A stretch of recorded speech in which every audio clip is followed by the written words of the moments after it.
గతంలో హైదరాబాద్ కా పైచాన్, హైదరాబాద్ కా పెహల్వాన్ అనే నానుడి ఉండేదన్నారు కార్మిక శాఖ మంత్రి వివేక్ వెంకటస్వామి.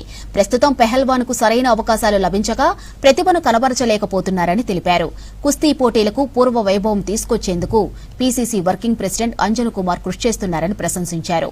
ఎల్బీ స్టేడియంలో నిర్వహించిన తెలంగాణ కేసరి 2026 పోటీల ముగింపు కార్యక్రమంలో పాల్గొన్నారు వివేక్. విజేతలను ఘనంగా సన్మానించారు. హైదరాబాద్ అంటేనే పెహల్వాన్ల అడ్డా అని అంజన్ కుమార్ యాదవ్ కూడా ఒక పెహల్వాన్ అని తెలిపారు. పెహల్వాన్లు శిక్షణ తీసుకుని అంతర్జాతీయ స్థాయిలో రెజ్లర్లుగా రాణించాలని ఆకాంక్షించారు.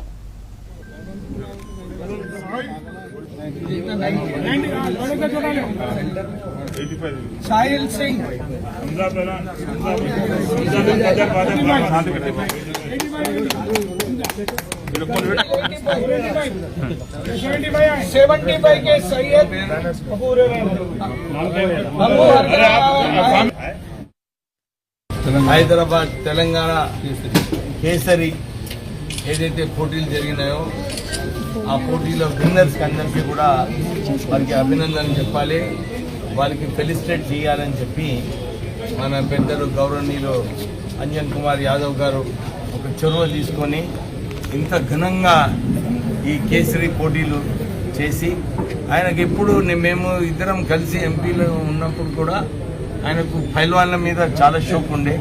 మేము కూడా అప్పుడు అనేది అంజన్ కుమార్ పైల్వాన్ అని చెప్పి మేము వారిని ఎప్పుడు కూడా పిలిచేది.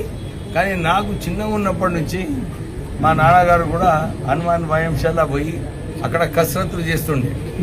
పైల్వాన్ అంటే మంచి బాడీ బిల్డింగ్ చేయడానికి ఆ జమానాలో హైదరాబాద్ పైల్వాన్లు అంటే అదొక హైదరాబాద్ ది షాన్ ఉండే. హైదరాబాద్ కా షాన్, హైదరాబాద్ కా పైచాన్, హైదరాబాద్ కా పైల్వాన్ అట్లా ఉండే ఆ రోజులలో.